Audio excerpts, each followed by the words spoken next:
The other day in class we were talking about whether or not fats are bad, and about a quarter of the class said that yes, fats are bad, we should not eat fat. About a quarter of the class said that fats are good and we should eat a lot of fat. And about half the class either didn't know or didn't care because they didn't vote.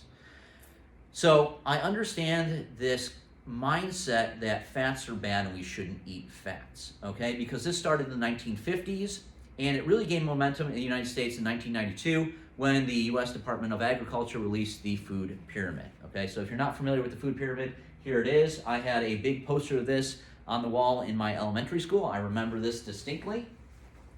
And basically what they said is that we want to eat a ton of grains, and that grains should be the main part of what we're eating.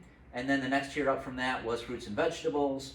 And then up from that, we should be eating the poultry, the meats, the fish, the eggs, and the nuts, and then the dairy. And then the top level was fats, oils, and sweets, right? So all fats, oils, and sweets were bad. We should avoid fat. We should be eating low fat. Now, I want to emphasize that this was in the 1990s, and we are now living in 2024. There has been over 30 years of research that shows that not all fats are necessarily bad. And don't get me wrong, the 90s were amazing. We had Michael Jordan, the best basketball player of all time. We also had Nintendo 64 and GoldenEye come out, and that was a lot of fun with gaming. And then we also had the introduction of Ryan Reynolds, and he is the best actor ever. And this is Two Guys and a Girl, which I have on Blu-ray.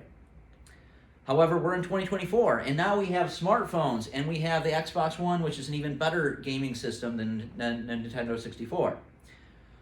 We have streaming. Back when I was young, we had to go and search out and find these VHS tapes. We had to go to a video store and rent one, and it might not be there because somebody else might have rented it. So you had to basically have competition to get some kind of movie you wanted to watch. Right? Nowadays, we have all these streaming networks. Streaming's amazing. You can watch just about anything you want, whenever you want. It's fantastic. And somehow Ryan Reynolds just keeps getting better. I don't understand how he does it. It's just amazing. And so I was talking in class, and the students that were saying that fat is bad, I was like, well, what about avocados? Avocados have a lot of fat. Are they bad, right? Is it bad avocado? And a couple of them were like, yes, avocados are bad. They have too much fat. And one of my favorite comments that I get on TikTok and Instagram is, read a book. You don't know anything. You don't know anything. Read a book, right? Child, please. I wrote a book.